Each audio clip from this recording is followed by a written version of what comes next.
speaking of things that are very cool and a little bit concerning, maybe.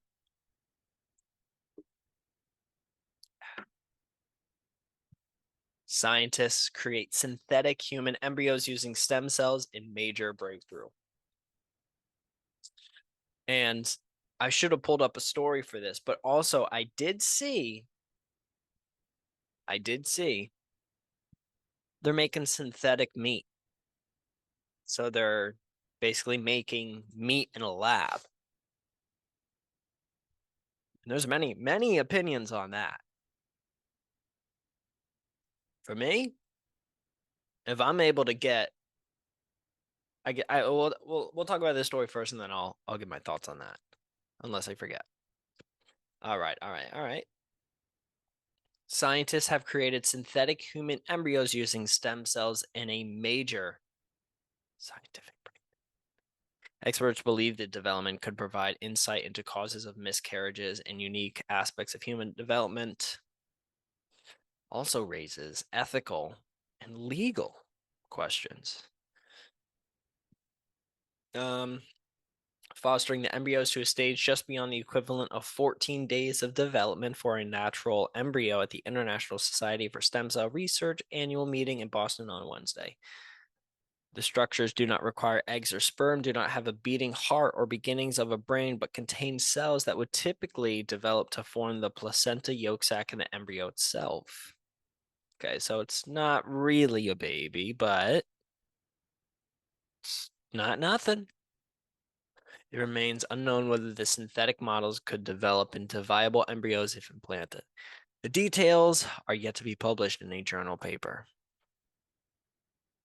All right, there are stages that have been very difficult to study, and it's a time when many pregnancies fail. Fresh insight might lead us to a better understanding of the causes of miscarriages and the unique aspects of human development. Here is Professor Briscoe talking about the profound ethical and legal questions. Unlike human embryos arriving from in vitro fertilization, where there is an established legal framework, there are currently no clear regulations governing stem cell derived models of human embryos. Okay. All right. There is an urgent need for regulations to provide a framework for the creation and use of stem cell derived models of human embryos. He said it is important that research and researchers proceed cautiously, carefully, and transparently. The dangers that missteps or unjustified claims will have a chilling effect on the public and policymakers, politicians. This would be a major setback for the field. Really? Would it? Would it really be? I don't know. I kind of like reducing miscarriages, but all right, I'll take your word for it. Okay, so the meat, before I forget. Let me actually, while I'm speaking to you over here, no, I won't pull up a story. Here's the thing about the meat. If they're able to create it, this synthetic meat, then I'm most likely going to eat it. I'm going to consume it. If you can give me a chicken breast that's identical in, I guess, taste, macros, and like as long as it's like not gonna kill me or anything, I might prefer to have that. Yeah, though it's artificially created and but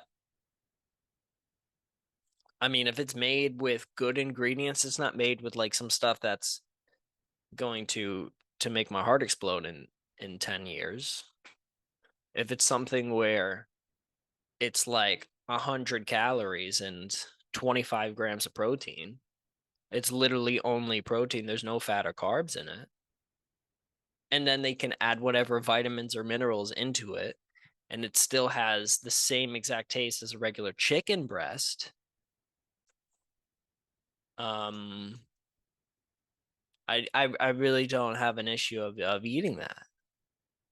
Now, if it's very unhealthy, if it's full of like fats in these binders and it's like 25 grams of protein, but because of the fat content, it's 250 calories because you need so much stuff to hold it all together. And it doesn't taste good. It doesn't taste like chicken. It tastes like artificial. It tastes really bad. I'm going to say no. No. And now there's an argument. Could the government potentially regulate that and say, these are the standards you need to live up to? Sure. I don't have an issue with that. If they want to say, hey, you can't have a bunch of BS in your product, I understand that. And I would probably lean to support that.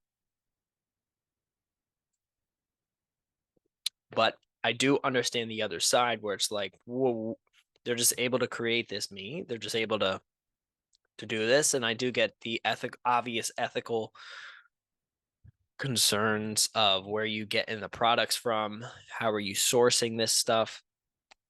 Is this stuff can you do this and actually make it healthy? Maybe it's not possible to have the same like I said, 100 calories, 25 grams of protein in a chicken breast.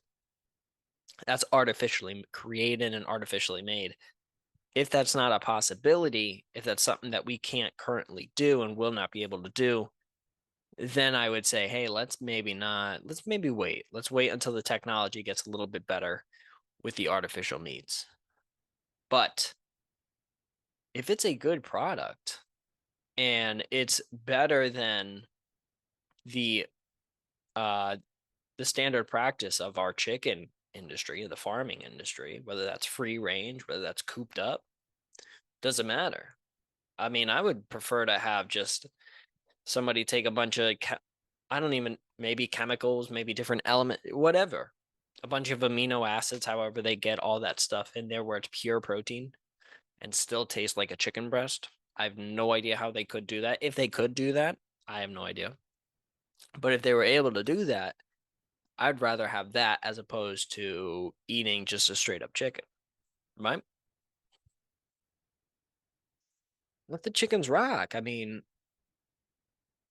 I'm not no expert on it, but I would imagine that having chickens around is somewhat like a positive for our society.